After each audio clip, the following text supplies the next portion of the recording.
must come again. The champion must end. It can only be one of us. Victoria!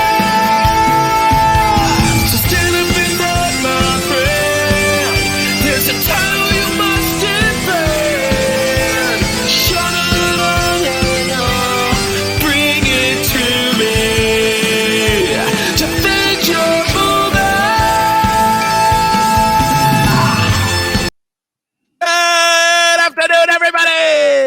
It's the Dutch and the Cool Breeze program. Know what that is, Shorty? Yeah, that's Mike and the Mad Dog. Mike and the Mad Dog. You know what? I was just about to say, is this DYM podcast or Mike and the Mad Dog? The Dutch and the Cool Breeze program, right here on the WFAN radio network. That used to be a staple of. I used to drive around delivering pizzas, and I just listened to Mike and the Mad Dog, dude, every afternoon. They were 3 to 7 or something. Yeah, 3 to maybe. They used to, something around there. No, 2 to 6. They used to have the commercials on TV, and it would be like the cheesy like radio commercials on TV of Mike and the Mad Dog. I can't even remember anyone in particular. I just remember, like, I never listened to the show but for years, like 20 years they were on for, like probably even longer, maybe 20-something years. Yeah, Mike Mad Dog Russo would do the old good afternoon, everybody introduction every single day. But this is the DYM podcast. I am one of your hosts, Andrew Fiore. With me, as always, is the Dutch man himself, Mr. Sean Donnelly. Good to see you, pal. You're disappearing in front of our eyes. Oh yes, I'm down to my baby weight. I am 9 pounds 6 ounces. No, I'm hitting a wall. I'm hitting a wall, Andy. Was that how much you are? You were born? No, I just made that up. That's my exact weight. I swear to God, I was 9 pounds 6 ounces. That's my exact birth weight that you guessed. Oh, that's so funny. That's hilarious. I picked a random number. I just picked. That's the exact one. I swear it's on my birth certificate. That's so funny. Wow. Yeah. No, I lost some weight, but then I'm like, dude, I'm like one of those people that like I'm fucking terrible at it. So like the minute I get a little thing going, I'm like, I'm good. Like it's hard to maintain. It's hard to maintain. And then I now that the Easter candy stuff is in all the stores, I've been getting those. They're Cadbury makes them. It's not the Cadbury eggs. It's like the Robin's eggs thing with the candy shell. The candy shell. Oh, that's some of my favorite. That's my favorite, baby. That's my. Yeah, I'll take a candy shell egg any day of the week. I love it. Goodness gracious, Helloooo. Yeah, I try not to eat any of that stuff anymore. The doctor told me I don't have diabetes, and I'm still scared that I have diabetes. So that's how much my hypochondria. Yeah, I've cut down a lot. Like I was really bad. You can tell, man. You're looking great. Oh, thanks. No, I just meant in general, like it's just a matter of there they are. Robin's eggs. See, that's Whoppers makes those, and then Cadbury. Whoppers is still my favorite name of a candy. Whoppers makes those. Whoppers. And then Cadbury has their own version where it's like whatever eggs. I think they have their own version. Yeah, exactly. Did I ever tell you this story? Sorry, not to. Before we jump into that, we got a great podcast today. We teased it last week. We're going to do our universes that we would like to be a part of. But before we get into that, I have 2 little fun stories. Whoppers always reminds me of one of my very first road gigs in stand-up comedy. Like first time I was kind of going on the road, not even like a weekend. It was just like a road trip. I drove, this might have been like 2008. I drove Pat Dixon. I was featuring for Pat Dixon at like a one night. Talk about a Whopper, huh? Yeah. So it was just like a one night, one show at Parks Casino.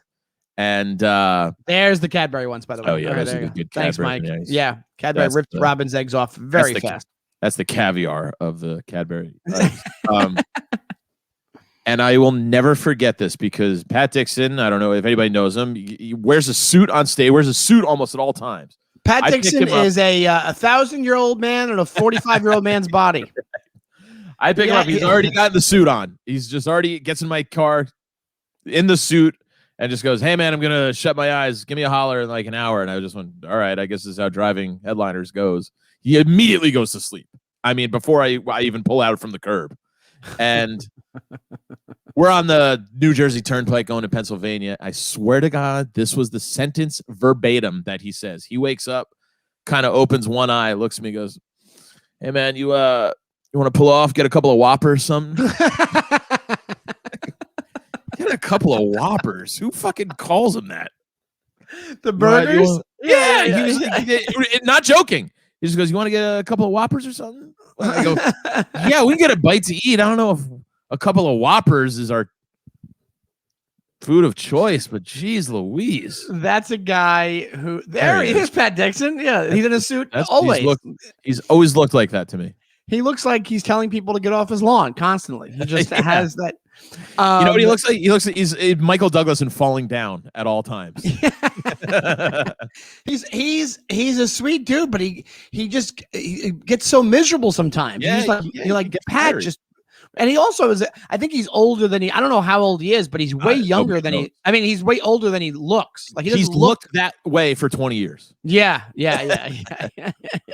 But before we got on the pod, we were talking about just creams and lotions and because I've been having. I did a thing where the roof of my mouth was like irritated or burnt, and I was like, I don't know where it came from. I think it's because I started drinking espressos. Remember I told you that? Yeah, I think no, I just burned it like not like that, meaning like I think the acidity from the coffee and whatever tweaked it. To be a wrench it? A racket. I would have like buffalo chicken and coffee and all this spicy stuff. So I think not at the same time. I'm just saying in general. And I think that I mean, a dozen wings and an espresso's too sweet. I think so much acidity gave me this burning mouth thing, like where my roof of my mouth is irritated, and it sucks. So I went to the drugstore, and I was going to buy myself these things called Act, which is like saliva producing like lozenges. A wash, right? Oh, okay. Yeah, they also have these like lozenges that are, and I went to the thing and I asked the lady behind the counter, I go, "Hey, these are good for like if you got like burning mouth syndrome, right?" Because I looked it up online. I just looked up online what I had, and the only thing that fit was like burning mouth syndrome. And I was like, "Is this good for burning mouth?"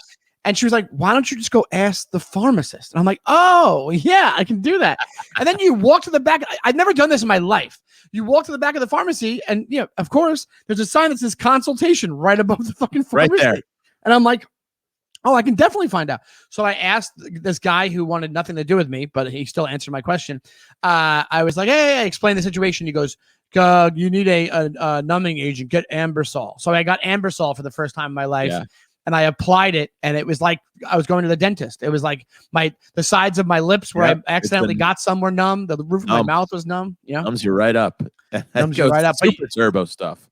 Yes, it works really fast. And I say super turbo sometimes when it comes to stuff like that, because when I was in college, I was at my friend Beaver's house in over the summer. He lives in Warwick, Rhode Island. For those in DYM Nation who don't know, Andy grew up in Animal House, the movie. He's now my financial advisor.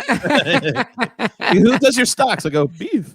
The Beef. The Beef. Did you call him the Beef? Was Beaver after like? Did he look like Leave It to Beaver or something? No, buck teeth as a kid. Big buck teeth. Okay. That's pretty straightforward. And he comes from and he's got 3 older brothers, and they're just nightmares. Like they come from that class system of older brother where one just shits on the next, and then they all beat on the youngest. So God. Yeah, he's a very defensive guy. You can't and it's like jail.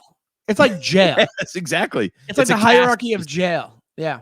So we actually had to go to a funeral, sadly enough, and he got really sick. So a bunch of us, all of our college friends are at his house because it was near the wake we had to go to. And his older brother, Nay comes out and he's like, this kid's fucking awful Rhode Island accents. He's like, this kid is fucking sick, yo. I'm like, really? How bad is it? He goes, let's just put it like this. I go, Beav, you want me to get you some Tylenol? And he goes, yeah, get me like the super turbo. it's like like extra strength.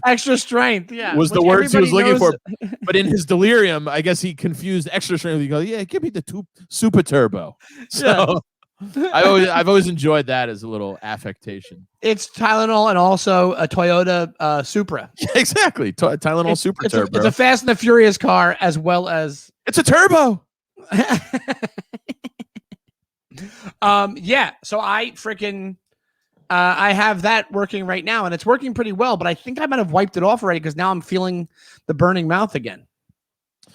Yeah, I mean, maybe cut back on the espressos or something. You know, that's what I'm gonna have to do, which kind of sucks. I don't want to be every 10 minutes. You know, Shawnee's going to be, hey, you want to record? And you're going to have to go. It's my BMS. My burning mouth syndrome. I can't. My time of the month. Sean's got BMS. Hey, why? It's like every other day. Why did Donnelly miss that spot? It's his time. His aunt Tinge is visiting. What's a good word for burning? His aunt Flame is visiting. Yeah. He's got a flare up. He's got a flare up. Yeah. Yeah. Sorry. You go, hey, Shawnee, he kind of snapped at me the other day. Yeah, he is BMSing hard. I start telling women all in my life, I'm just like, yeah, I wish you could go through this once a month. How about that? I wish then you'd know what it's like, you know. And me and my girlfriend, we had a pregnant scare the other day, but thank God my roof of my mouth started burning. I knew we were okay. And then somebody's like, that doesn't even make any sense. Like, that's not medical at all. Medically accurate. No, I think I've gotten this before. I think this is how much of an idiot I am. I just like live in the misery of my head. So I get this burning mouth thing. And the time I got it before, I didn't even seek out anything to resolve it. Any cures or anything. I just dealt with it and was in pain, and then it went away, like that kind of thing, you know. And now I'm normally how you burn the roof of your mouth. It goes, but I feel like you have something different. It's different. It's not like I burnt it on something hot. It's like irritated. Well, hopefully they figure it out and it goes away because what I'm trying to say is I have 6 months to live, Andy. No, that's what my dad would say at all before he died. Like when he was alive and well, pretty much, he would say, you go to the doctor and come back, or if I went to the doctor, you go, what'd they tell you? 6 months to live? Like it was just like his go-to thing that he would say. Yeah. 6 months. But then once your dad dies, it's like, well, you can't make that joke anymore, can you? No. Thanks for opening up that old wound, Sean. Coming up on a year here. And I wasn't talking. Oh, fuck off. I'm kidding. Yeah, this is like, man, I'm really bringing down. I'm bringing down BMS Sean. It's BMS Sean is the version of Debbie Downer. It's the podcast version of Debbie Downer.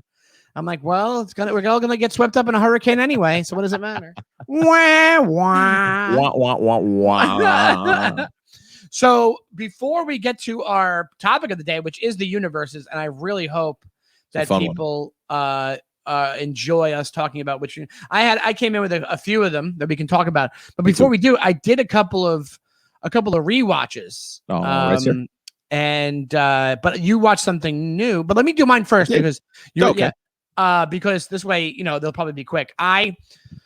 One of my favorites, which I think I should clarify, is probably my favorite Spike Lee movie. I have two Spike Lee movies that I think are the best Spike Lee movies. Guess both of them if you don't mind. Okay, try to guess both of them. I know one is Inside Man. That's correct. That's what I rewatched. Okay, that was what I was going to go with. And I want to say 25th Hour is the other one. No, it's not. Malcolm X is the other one. Really? I think Malcolm X is a really good movie. I like Malcolm X better than Bamboozled. Yeah. I liked it. I've seen it like twice in my life, but I liked it. I liked it a lot. I think it's a good movie. I saw it in the theater because I was the perfect suburban white kid at that time to get swept up. And like I was, if my mom would have let me get the X hat, I would have. Like I was that ignorant toward what that would have meant. You know how bad I want you to just do that now? Imagine a dinner to have 40 years old. Do you think would you get canceled? Be the next fucking Portland of mayor if I did that now. Would you get canceled? I think things are so out of whack now. People would be like, he is so progressive that he identifies so much with Black Lives Matter that or would it be a thing where could you call it cultural appropriation? Yeah, I mean, thank God my mom was like, stupid, you can't wear that. At the time, because I was like, why not? It's a cool hat. And it is a cool hat. You're with your friend. You're like, we can't wear these hats. My mom will clunk our heads together like Mo.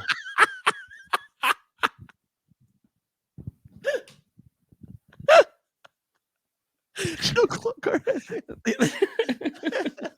I can't go back out there.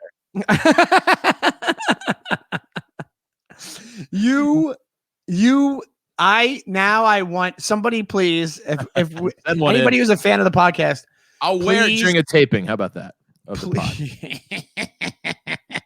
Please Photoshop a picture of a Malcolm X hat on Andy's head and then make it go viral. I don't need this. Oh, that would be so great. Just Andy. But yeah, I saw it in the theater, and I may have seen it once a couple years ago. So I'm not that familiar. Malcolm X is great, but Inside Man is my hands down. I think the best movie that Spike Lee has done. It's such a cool movie. It's such a cool movie. Yeah. And there's a few people from The Wire in that movie, and I'll let you know how much I love The Wire. And I watched it with my lady friend. I watched it with me and Megan watched it. And Megan's funny because Megan's one of those movie watchers where she'll watch something and then I called this last week. You did not. I did. I go, every story is going to be a we story now. And now she's the first person. I haven't said the word we. I haven't said we once. The whole fucking I know story. You upgraded to your first name status. So Megan said this the other day. I'm kidding. It's very sweet. I'm so happy for you. I'm saying I'm trying to bring up a type of movie watcher. Okay. Yeah, you motherfucker. I'm being genuine. I am. So she's the type of movie watcher that while it's going on, she'll go like, we'll be sitting there and she'll go like that. Like if something happened, like she'll jump and then she's be like, girl. She'll be like, yeah, right. She'll be like, why did they do that? Why does that happen? And I'm like, I had to say, you'll see like 3 times during the movie. That's like my mom. I can't. But I kind of like it. I kind of like it because I'm like, oh, I've seen especially when something on a rewatch, because I'm like, oh, at least you're getting excited about the movie. I like it because of that, for that reason. It's like, oh, you're watching it for the first time. You're into it, you know? Yeah. That's good. I watched that on your recommendation in the quarantine. That was a recent one. For some reason, Inside Man just got by me over the years. Oh yeah, did you end up liking it a lot? Yeah, great, loved it. I love a heist. I love a bank robbery. Good. Yeah, right on my alley. You know. What else you got? The other rewatch was, and I haven't rewatched it in a long time, and I realized I was trying to do that. I'm doing the math on how old the movie is. I'm like, damn, I was 19 when this movie came out. Oh, isn't that the worst? Yeah, it was so crazy. And then it was Boogie Nights. Oh, top 5 all time for me. Boogie Nights is so great. So good. There's a cool thing. I don't think it became a Paul Thomas Anderson thing. Like I don't know if he does this in other movies. I want to look for it. But it really works well in certain scenarios in these films, because it's the scene where they're at Alfred Molina's house, which is probably one of the best scenes in movie history. Just the amount of tension that is just brought to like a next level type scenario, and they're there. And there's at one point, all the stuff is going on, and they just have Dirk Diggler, Mark Wahlberg's face, and he's just kind of has this weird, creepy smile on it. He's just staring straight ahead, and what feels like forever. There's no sound whatsoever. Like whatever sound you're hearing, you're like John C. Reilly's next to him, like he's saying something to him. So I think the whole goal of the scene is that he's zoning out, and you're supposed to be him at that moment. Yeah, and it really, really kind of hypnotizes you a little bit. It really makes you. It really rises the level of like the worry that you have for them in that scene, like because you're like, oh, he's checked out. Like he's trying to go to a safe place or something. Yeah. During this, but it's such a cool little creepy, weird little Joker smile that he's doing. Like he's just doing this. He's just on a different planet at that point. He just wants to be taken away somewhere else. What's going on? So I noticed that on this, and I'm like, I wonder if he does that in other movies when things like that happen, or is it just unique to this film or unique to that scenario? You know? Ooh, I would have to do a deep dive into the PTA filmography. Yeah. Which I wouldn't mind doing, but I don't know if I could recall that off the top of my head. But God, I love that film. That film. It's so great. And the other thing I brought up is I wanted to clarify something with you. The last time we brought up Boogie Nights, which wasn't that long ago, we mentioned I think we were talking about on endings, like the ending of Boogie Nights, or whatever it was. And what you call it? When you said, what is your perception of the end of Boogie Nights? Because I remember you said something very interesting to me. And we were talking about it. And when I say we, I mean me and my girlfriend. We were talking about it. And What do you think so, Doctor? But what I was wondering was, I perceive that as a fairly happy ending. Yes, in that. Oh, see, I didn't think you thought that. I thought you thought it was within that world. It's not ideal. I mean, it's still, yeah, it's an ending.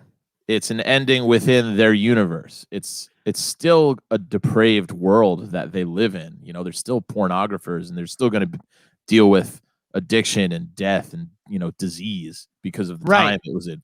So for Eddie, yes, it's not like he's not a rehabilitation, but he comes home. He comes crawling and begging for Jack to help him again. You know, right. And Jack takes him into that life. And yeah, they do kind of, Amber still is, you know, she's not going to have her kid. She's still, you know, Roller Girl still got all sorts of, you know, mental issues and stuff like that. So it's like, it's an ending in their world that seems happy, but like they still have a lot of problems in their lives. You know, it's not everything's not hunky dory after that for them, but it's a step up from what was going on in Eddie's life, particularly. You know, he was a drug addict, and he, you know, now he's going to get help from Jack. So hopefully, but you know, they're still going to go on living in that universe of theirs. But I think what I took from it is I love that. What I took from it is that you're etching in this chaos, in this type of depraved world. We etched out a family. Yes. Yeah. Right. I think that was the point of it. That was the point. Oh, yeah, absolutely. What they were trying to show you is, especially for Dirk Diggler, for, you know, Eddie, the idea was, well, if you were to connect the dots with his real mom and his real family, even with all the stuff that happened, this is a better alternative. Well, yeah, absolutely. And it's family is a strong theme in Boogie Nights, because obviously you have Eddie. Everybody's home life was not great, or they wouldn't have found themselves where they are. Right. Right. Amber, Roller Girl. Amber, you know, she loses her son. It was like Island of Misfit Toys, like that kind of thing. Like, you had Roller Girl at the high school. You had Eddie's family situation was obviously terrible. And isn't that a tough scene to watch when his dad just sits on the bed and doesn't help him? Yeah, yeah, it's bad. He just is like, yeah, but I got to live with her, you know? Yeah. Oh, that's so, yeah. And so, but then they do establish, though, Amber and Jack are kind of the parents of it, and Roller Girl and Eddie are kind of the sisters. You know, they have the whole scene where Roller goes, "Can I call you mom?" You know, she literally says that. It's a creepy scene. Yeah, but God, it's a masterpiece. It's one of my favorite things of all time, and it's not unintentionally, but there's so much humor out of it too. Just the little lines, you know, just the Colonel scenes are hard, but the Colonel is, you know, Colonel Doctor. Just, "Are you my friend, Jack?" is one of the hardest things to watch, especially when the sound cuts off and you just see him mouthing the words, "Are you my friend?" You go, yeah, fuck, that's hard. Also, his last scene, like just the angle you have, because you're getting a peek into what his daily life is, and you're like, that's hell. That's hell. Yeah, just getting like, beaten by an inmate. And it's almost worse. You'd almost rather see him, some inmate having anal sex with him than see that. Like, see what you see with the guy just slapping him, and he calls him Colonel. Like, that makes it, that adds to the creepiness of it, because you're like, oh, you've settled in. This is your dynamic. This is what's happening now. And it's also like, fuck him. He's a pedophile. He deserves it. Right. But you're also like, leave the Colonel alone. Yes. You're still like this poor old man in a weird way. Yeah. Are you my friend, Jack? That's so hard to watch, man. What a brilliant masterpiece. We could do a whole episode on Boogie Nights alone, but you had one more? No, that was the only two I rewatched. Oh, gotcha. I watched something new. It was a documentary. For lack of anything better on, I watched a documentary on palindromes. Oh, I also watched a documentary, but I want to hear about what's it? Oh my God. It's called The Palindromists. It's Was it directed by Gary Goldman? Was it? I feel like we should tell him about this. Yeah, I think he might like it. You know me, I have a kind of brain that kind of works like that. I'm always trying like reading into words and numbers, and I like doing crosswords and stuff like that, and I like puzzles like that. And so I've always been fascinated kind of by palindromes because they're super hard to write. There it is, coming up. The Palindrome is a documentary about the World Palindrome Championships, and they've got some some of the more famous palindromes here. Obviously, for those of you who don't know, a palindrome is it reads the same way forwards as it does backwards. So Pop, Hannah. I used to date a girl named Hannah, and it was Hannah. And I used to go, I love how your name's a palindrome. She went, yeah, get over it, weirdo. So it's biggest star, I guess, would be Will Shortz, who is the editor and writer of most of the New York Times crosswords puzzles. There's actually a great documentary a couple years back with him in it about the New York Times crossword competition. So this is kind of similar in that vein.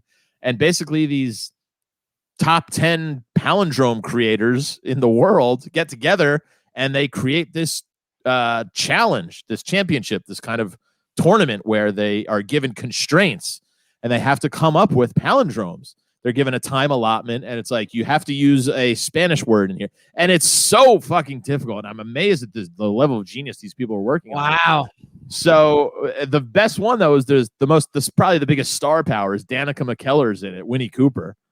And because she's super smart, right? She's super smart. She's like a mathematician by trade, but she is a palindromist. It's self-contained. She goes, yeah, I just love creating these palindromes. And she goes, my favorite one, and she told us on the Tonight Show, is tons of UFO snot. That reads the same forward as it does backwards. Tons of UFO snot. And I go, that's a great one. I love that one. So if you read it back, it works out. That's great. Yeah, and you would be amazed at how complex some of these guys can make these long sentences that read the same way. I was mind-blowing. Let me ask you this. What is, for these competitions, what's the time frame they're giving these people to do this? So the first day they are given 3 constraints. One is like describe the plot of a movie using only so many word whatever. So I wish I had some of them off the top of my head, but they got like an hour to do that. So they go away and they can bring all their notes and everything, and they can't be, they check them against like the internet. So you can't just go and use some sort of, algorithm that pops out a palindrome for you. So then the next day they're given like even harder constraints, like 5 constraints. And you have to you get all day to come up with like your best 3. And then they're weighed based on audience vote and like technical. It's all sorts of crazy rules that go into it. But there's one guy from Australia won, and it's just, it read like a poem, frontwards and backwards. I'm like blown away by the technicality and skill that because I tried to do it just to create a little small sentence using like a name, and I threw my phone against the wall. I went, fuck this. This is impossible. It's so hard. So it was fun if you like that kind of stuff to watch. It was very impressive, and I was very impressed with all that kind of skill. I would just like try to cheat and be like, the beaver falls at midnight, BYT. Just like add letters to it. But every time you add a letter, you got to add a letter on both sides. It's very hard, man. So yeah, how do you do that? That's hard. Oh yeah, really, so really hard. Is that how they're doing them? They're just doing it by letters, and they're going A, B, B. They all are crazy about it. They've all got their different systems, and they all have their tricks of the trade. And they go, yeah, I know this word and this word usually work good togeter, so I can do it this way, and then I'll add this, and it's just crazy. Who's more of a loser? Palindrome people or Dungeons and Dragons people? I would have to say there's a lot of crossover there. A lot of the palindromes have to do with dragons. Hey, we got to wrap this thing up. I got a D&D tournament at 6:00. Yeah. We're saving a princess at 3. Can we do this palindrome thing quick enough? No, and I shouldn't say. I may say dork, who's more of a nerd, because they're not losers. They're actually brilliant. Yeah, absolutely. But they are nerds. Most of them are nerds getting very excited about wordplay, and they're going, "Oh, I was so excited when I got this clue." And you go, "All right, relax. fucking Poindexter. Yeah. Some of these palindrome kids need to get punched in the face. Simmer down, Borax. Borax. Poindexter. My favorite geeky name that I blatantly stole from The Simpsons. I think it might even be an exact sentence. It goes, "Settle down, Borax." Or no. I can't remember. It's something hit me. There's no time for your science, Borax. Something so they're the best. No, I would not be able to do those. But I guess if you like sat down and you just added a letter to each side, it's very difficult. I tried for like an hour and I couldn't come up with one. I was trying to use Danica McKellar, Winnie Cooper. She goes, start with like your name and try and work out one with your name. So I was just sitting there going, A and D. Well, my name stinks. I can't do it in that way. Y and D. There's nothing that works together with that, So you got to think of it more backwards than anything. Like Sean, you have probably better NEAS starts with something. So like, yeah, even that's tough. I don't know. Somebody's screaming at the radio right now. Yeah, let's talk about it later, I guess. And far as documentaries go, though, it was only an hour and a half long, but it went by because now I want to see who wins. I'm like, oh, this person, they all come from different walks of life. So it was interesting, but that's what I watched.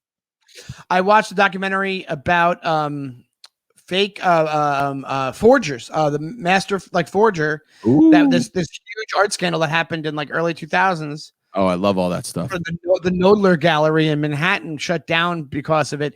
And one of the main people they interview in it is the woman who was like partially responsible. She wasn't the forger, but she was the what do they call it at the gallery? She was a inside man. She was an inside man. No, she was the what do they call it? The curator. Curator. I couldn't think of the word. She was the curator, and the whole debate the whole time was, did she know? Either she knew, she didn't know, or she was just complicit in it, or she knew but she didn't 100% know, or she was getting played as well, or whatever it was. Right. And all you got to do is watch her interviews, and by the end of the movie, you're like, yeah, she knew. Like she knew at least at a certain point, because all these people kept going to her, being like, all these certifiers used to be like, or whatever you want to call them. These art authenticators would go to her and be like, yeah, this is not a Jackson Pollock. And she'd be like, okay, I'll just sell it somewhere else. Don't worry. Like she was just, it's like, no, lady, like, it's like, you're not going to take their word for it. Repercussions, lady. Yeah. So she would just take it. And there was some guy who got screwed for like $8 million, some like French guy. And he comes to her and he screams at her at a restaurant or something like that. And her response is to go, listen, I know you give me the painting back. We'll get you your money back. We'll get you your money back. I'll sell it and get your money back. And he's like, that's what you took from it? Like, that's what you like she was just right. Like she pretended that paintings were real way past anybody was pretending the paintings were real, like that kind of thing. So, but it's a good documentary. I forget what it's called. It's called like, I know comics who have been in the game way too longer after they've been funny, because we've all pretended that analogy didn't work. Well, it's a true statement. Yeah. In my head, it sounded better, but yeah, that stuff's always interesting. I love, heist, any sort of good sort of con. I love it. You ever see Matchstick Men? It's not the best movie in the world. Oh, you never saw it? You'd love it. But you just told me it wasn't the best movie in the world. But if you like con artist movies, all right, it's cool for that. Like, watch it. Watch Matchstick Men. I know of it. Sam Rockwell, Nicolas Cage. Oh. Yeah, dude. Watch Matchstick Man. Okay. But yeah, I shouldn't have said that it's not great. Because it is good, but it's not the best thing ever, but it's worth watching. Yeah. Andy, I think it's time for movie universes. Oh, baby. So yeah, this all spawned from me wanting to be a fireman and living in the Rescue Me universe. Yeah. And big shout out to Dimwit Dan Sweeney. Texted me last week. He goes, hey man, just listened to last week's episode. I'm 2 episodes deep into Rescue Me. I love it. So there you go. The proof is in the pudding. You listen to the podcast, we give you good recs, and we're only going to make your lives better. There you go. Yeah, there's only positive things happening on this podcast. We will not steer you wrong. We're going to tell you to watch Michael Clayton. We're going to tell you to watch Boogie Nights. We're going to tell you to watch Matchstick Men. We're going to tell you to really stick with good stuff. Good stuff. Yeah. We should have Dimwit approved. We should have Dimwit approved. Dimwit approved, like a seal on the thing where this thing is Dimwit approved. Things that we mentioned in the podcast more than once is Dimwit approved. Trademark. But yeah, so we opened it up a little bit for the universes. We said TV universes or movie universes that you want to look at. Mine all are different genres of a similar theme, because I think you'll see once I get into mine that there's ongoing tie-in here. So I'll start with my first one. They're all hockey related. No, but you know me, it's going to be hockey right off the bat. Give me a Slapshot or Youngblood. Like, I would have loved to have been a part of the hockey team in those worlds. Slapshot's obviously a comedy, but I don't know if you ever seen Youngblood. You know, Rob Lowe, Patrick Swayze. I never saw very early Keanu Reeves appearance, and it's just on the road with the boys, playing hockey, doing what you love. Going out, chasing girls, having a good time, and then you go play hockey, and that's how you make a living, and that's how you live your life. God, I missed the fucking calling on that one. I would just love to be in a hockey team universe. So would you take? There's Youngblood. Look at that. Oh God, it's so perfectly 80s. And this was the top of the tops for me as a kid. It had hockey. It had beautiful, glorious. Just gratuitous 80s tits in it. It had hijinks. It's just had fighting. It was great. It had everything. It had Headwater. Let me ask. Let me ask you this: for your hockey universe, you'd want it to be an 80s hockey universe? 70s or 80s, I think. And speaking of 80s, I forgot about another rewatch I did last night: 16 Candles. Ooh, can't go wrong with that. I would love to be in that. You know what? I'm going to add that to my list. All right, sir. That'll be my first one. I don't know if I would go into the 90s. Then you got the Mighty Ducks, was kind of the 90s hockey. That's just corn. I don't want to be a part of that universe. Yeah, so you want to be an adult hockey universe that takes place in the 70s or the 80s. Correct. Be a bit like, even with old-time hockey, all the fights and everything. And that's what you want. Carousing. Yeah. The lollygagging. I love it. The pranks on one another, in team initiations and rivalries. I love all that stuff. Well, since I just brought it up, I'll make for my first one, which is I just added to the list. I would have there's a way I can say this. Ooh. To be part of the John Hughes, the John Hughes universe. The Hughes-averse. The Hughes-averse. All I would have had to do is gone to Shermer High School, Shermer, Illinois. Yeah, you just had to grow up in suburban Chicago. Because multiple movies of his take place at that high school, like Breakfast Club does, and then I think Ferris Bueller's does as well. Yeah, well, they're all Shermer, Illinois high school. Yeah, and I mean, so many of those great movies, even like the Home Alones, were set in that suburban Chicago. I mean, Uncle Buck, all those great. Yeah, the Hughes-averse. That's a wonderful, wonderful one to be a part of. I agree. I would love to be a part of that world too. As an extension to build on yours, love any sort of high school universe too. Dazed and Confused pops in. Fast Times. Well, Fast Times, universe, all that stuff. Just to be, forever 18 years old and just kind of having zero responsibilities, where you're just, God, taking your sister to get an abortion, like really fun stuff. I go, precious memories. I can see working at a fast food restaurant, and that I think it's also just going like I was saying last night, I was like, I'm such an old man at this point. I'm watching 16 Candles, like getting wistful. Sure. Like you don't get, the young people don't get wistful. Nothing wrong with that, babe. I'm middle aged at least, which I am. I'm 42, but it's like it creeps up on you where you're like actually watching it, getting wistful. I watched Coming to America too as well. Maybe we should talk about that. I didn't watch it yet. Well, let me watch it first, and then we'll watch it next week. I won't tell you either way, but I like to go in fresh. Well, this isn't going to ruin anything. All right.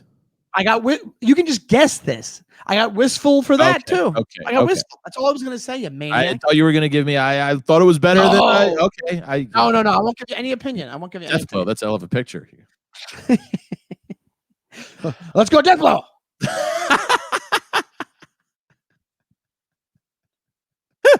We've done a lot of subtle Seinfeld this week. I'd like to be in the Deathblow universe if I could. I love how I want to be in the Channel universe. I want to help those people get to the Channel. How'd that guy get in the Channel? There's that scene when the Costanzas go over to the Ross's house for the first time, and just the Costanzas are gonna do the Costanzas, and Mr. Ross goes, "Oh, Deathblow, that's a hell of a picture." Just Frank loses his mind and goes, "Hey, I'd like to go in fresh." You're at a dinner party. Have some fucking a little couth here. Yeah, that's the idea. She's heard of Merlot. Let's get. We'll volley it back to mine. So the chicken has sex with all of them, and he goes, "That's my voice." God bless him. R.I.P. Jerry Stiller. So here's one that you could maybe not guess, but me. I went immediately to my loves, and so hockey. The next one is music. Any sort of kind of band universe I love to be in, and I thought one that was cool that kind of encompasses everything for me would be the Almost Famous universe. Now, that would be cool for both sides. I think it would be super cool to be a rock and roll journalist, and I think it would be super cool also to be in the band. Because either way, you're on the road with the boys and you're playing the sold out shows, and you just, as a comic, when you're on the road a lot and you play to these, not so much sold out shows if you're me, but you get a little taste of what that could be like on this massive grand scale. And just seems like, Blues Brothers, just all that seems so much fun. It does. Glorifies. What about this? I'll give you a scenario. What if you could do that, but you had to make it exactly like Almost Famous? Were you with that kid's age? Which is not that big of a deal of a question, but it's one to think about. You could live in that universe for however long the movie goes for. Actually, no, the movie's pretty long, so it would be like 6 months on the road with that band. But you have to be Patrick Fugit and Almost Famous, and you're 15. I would do it. You would do it, yeah. So would I. Of course. Yeah. Absolutely. Now, how do you think little 15-year-old Andy Fiore would have weathered on the road? Would you how long would you have called your mom in? I would call my mom in 3. I would have been a homesick little fucking crying pussy. Same here. I went to a camp once when I was like in 5th grade, with the school, this thing called Colebrook. And I went, what? We're two alike because I know exactly what you're going to say. And I think I might have told you this before. 2 nights before we were supposed to leave, I packed my stuff and I wrapped up everything and had it ready to go. And I slept just on the cot on top of my sleeping bag, just ready to go. Ready to go. I went to hockey camp when I was 10, 11, and 12 years old. I went really early. Sleep away. And I called home crying to my mommy every single day. I go with morbid stuff too. I go, what if you guys get into a car accident on the way out here? I never see you again. She's like, relax, psycho. It's not gonna happen. Just urinating out of my eyes. Just a couple of fucking wimps. Yeah. And then magically everything turned when I hit 14 and I kept going to camps because I would go for hockey and lacrosse camps. Yeah. And as soon as my freshman year came around, I was totally fine with it. I was just like, I don't want to be. Oh yeah, no, I was I would be gone, but I didn't go to any more camps, but I didn't have that same, I was just when I was little. I was by 10. The time I got to college freshman year, I was so in love with the freedom. My mom wrote me a letter. She was like, is everything okay? Did we do something? Because I didn't call home for a month and a half. My mom was like, are you alive? You're not taking our phone calls. We haven't heard from you. She was genuinely concerned. I was like, I'm just living La Vida Loca, baby. Yeah, you're a month and a half. You see your picture on the back of a milk carton. Yeah. So I have some another sort of one. the music industry. Yeah, Universe, that makes some sense. sort of band touring, groupie scenario. Okay, so two of mine, so we can speed it up a little bit. I'm gonna bring up the next two of mine because they're kind of related, and I think they're related for the same reason. One of them is The Wire. I'd love to be in the Wire universe, Yeah. on the cop side of things, obviously, because it looks really fun, and it like The Wire is supposed to be like 95% realistic, like, or like 92% realistic, like from what I've heard, and also Michael Clayton. I would love to be in that universe. In but what capacity there? In that, as like a cleaner? No, as his family of his family. Like his family's like a cop family. That's what it's supposed to be. Yeah. So I think, like, remember how I've said in the podcast before, I took all the tests to be a cop, but I wasn't. Yeah. I don't think I wanted to be an actual cop. I wanted to be a TV/movie cop. That's what exactly. I get that 100%.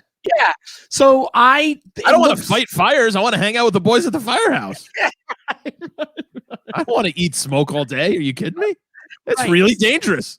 So I think I like those kind of things where it's like how before I took those NYPD tests, how I pictured that job was going to be.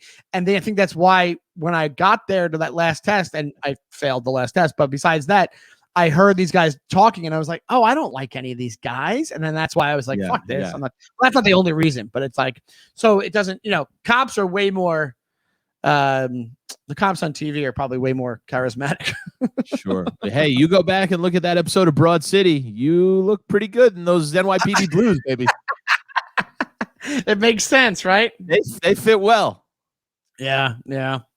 So that's two more that I had was the why. I think it'd be awesome to be, because it just seemed, even with all how miserable that was, it seemed like they were having like fun a lot of the time. Like, you know what I'm saying? Like, sure. Really, there's moments that I'm like, that's really funny, and that's dude, whatever. That's the same thing you're saying is what ties into all of mine. And I should have lumped this in with the Fast Times, Dazed and Confused. It was Animal House. It's the and I'm not a frat guy either, but that would have been my fraternity. You know what I mean? I wasn't going to be proper Greek frat guy. Right. I would have been one of the animal guys. I would have been one of the, I would have the deltas, Yeah, I think maybe that's what we're attracted to, whatever underdog universe there is. Because even my last one fits into underdogs. All right, well, I got two more. So go ahead. This one's kind of not even, again, what I would want to do, but the Perfect Storm universe. I have a romanticism for that kind of life of, we're blue collar guys. We work hard. We go out for X amount of weeks and we do all our work in one season. And then we come home to our girls and we drink hard. Like, that's great, except for the whole deadly storm thing and dying. But I again romanticize that kind of thing. Eddie, that's great besides the reason the movie was made. Like most people are most people are watching Perfect Storm. They're like, oh my God, this cautionary tale and this awful tragedy. And he's like, that's great. They get to drink with their buddies and like hang out and go. Who doesn't want to be buried at sea? Come on. Save money on the funeral. It's honorable. Absolutely. But you get it. So essentially it's all mine are being with the guys. It's being on a team. It's being a part of a club. You know what I mean? Yeah. It's something it's probably why I love kind of hanging out in comedy clubs you're with your buddies and you're ball breaking. It's kind of in that same vein. I'm drawn to that. It's the best part of it, especially. And also what's made me realize that even more is COVID. So like when you're not able to do it, you're like, oh fuck, I remember how much fun this is, Totally. Like even I went to the cellar the other night and I was like, oh my God, I missed this so much. So much. Yeah. So you got one more, I got one more. Okay, great. My last one fits in with that and it's part of a bigger universe, but I specifically would want to be in their little part of the universe. Okay. Guardians of the Galaxy. Oh, okay. I thought it was going to be mine, but now it's completely different. No, I would love to be with them because I think it's the underdog thing, and it's absolutely super funny, like super funny. Totally. Not formal, not the other ones. Like if you're part of the Captain America part of that universe, it's a little bit more like it's the government, it's the stuffy part, it's the you're the hero here in this. They're just a bunch of derelicts. Yeah, and I'm drawn to derelicts and ball breaking behavior and Just kind a of bunch of scumbags. Yeah. you know you like we're not outlaws, but you like to think that you could be a good one in it. Yeah, right, exactly. Outlaw. Well, that just ties rob a bank. Let's just rob a bank and see what happens. that ties perfectly into my last one because I don't actually want to be a part of these universes, but I love the Shawshank Redemption, Cool Hand Luke camaraderie atmosphere of like a gang of the prison gang. Don't you love the Shawshank Redemption, the larger friendship group? Platonic prison friendships. Yes, that's exactly. I don't want a colonel scenario. But no, you're like, I love the scenes in Shawshank when all the boys are sitting at the lunch table in the cafeteria. Yep. And they're all breaking the nut. Doesn't matter what color you are. It doesn't matter what you did as a crime. Everybody's innocent in Shawshank. It's just friends. And they're all, but when they're working on the roof, they're enjoying a few beers. Just, I love that. And let's be honest, like that's a movie atmosphere because in real life, in the 40s, the 50s, when that was going on to the 60s, the color would have mattered. I think that would have been a bit of a separation going on there. Yeah. So yeah, that's why movies are so like romantic and so magical because you're like, I would love to attain that level of that universe, even though it is an old prison where we're getting raped. Like I said, I don't actually want to go. Thrown off roof. No, you don't want to actually go. Right, exactly. No, but I think it's good to realize why we want the certain ones we want because you could go the opposite route and go, I'd love to be in the Top Gun universe because they're flying, they're part of the military and they're flying those planes. That doesn't appeal to me at all. Like that's like they're playing volleyball and they're all jacked and I'm like, no. I don't want that. I don't want like douchebag universe. I want like cool guy, like has a sense of humor universe, like that kind of stuff, you know? And I'm not hanging out with an Iceman, we don't have the bodies for that. We're not really built for Top Gun universe. That's very true. Absolutely. Yeah, right. That might be part of it too. Like it's like dress for the job, dress for the job you have, not the job you want. Dress for the universe you have, not the universe. Yeah. Anything with cut off shorts as like a casual choice, we're not going to be a part of. Well, I think we picked some pretty good ones. I want to put it out to you guys because we have to wrap up. Put it out to everybody. What universe, movies or TV, we'll take both. Tweet at us at the DYM podcast on Twitter, and let us know which universe you want to be a part of and why. Maybe you could like we were saying, we love these underdog ones. We love the camaraderie ones. We love like the blue collar ones. We like, let us know which ones you love and why. And also hit us up on Instagram. It's the same thing. It's at the DYM podcast. Follow us on both. Subscribe, rate, and review the podcast. Right, Andy? Also, check out Andy has a radio show on Sirius Satellite Radio. It's called The Raw Report, and it's every Thursday at 4 p.m. on Raw Dog 99.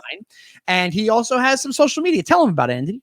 Oh, you can follow me at Andy Fiori. It's ANDYFIORI. Fiori. It means flowers in Italian. Wouldn't I have a great mafia name? The Andy Flowers. Great, perfect. Flowers would be great. Yeah, mafia name. That'd be great. Andy Flowers. He kills a guy, then he sends him flowers to his funeral. Yeah. Oh, my calling card. Andy Flowers. That might be your new fucking nickname, Andy Flowers. Yes, and you can follow me there. Follow Sean on the socials at Shawnee Time, and you can listen to his SiriusXM radio show on Wednesdays at 4 p.m. on SiriusXM Raw Dog 99. And the episodes are on demand for each of our shows. You can go. SiriusXM is always doing subscriber deals, and you can get like 10 months for 50 cents or something. Who knows? But go check it out. It's worth it. You get music, sports, both of us if you're not sick of us. Comedy, entertainment. It's got everything. I don't know why you don't have it. If you're ever, I'm talking myself hoarse here, screaming about the advantages of SiriusXM. But also, guys, check out the Last Button family of podcasts. So many great podcasts here. We want to thank our producer, Mushy Mike Suarez, Buster Palm himself. Mikey, we didn't hear from Mikey today. He's been silent all day today. Yeah. What's the matter, Mikey? You don't talk? You don't say anything? You didn't need me today. No. Mike, come on. You have to say the scene. I'm just listening. That's what you got to say. I'm just listening. I'm just Goodfellas. It's the cool breeze in the Dutch. But guys, we can't thank you enough for listening. Please tell your friends about the podcast. Like I said, subscribe, rate, and review. It's the DYM podcast. This was so much fun. We will see you guys next week. Have a good one. Bye. And March 13th, Saturday. If you're hearing this, come out. Oh, yes. Go see Andy. City Steam. Andy.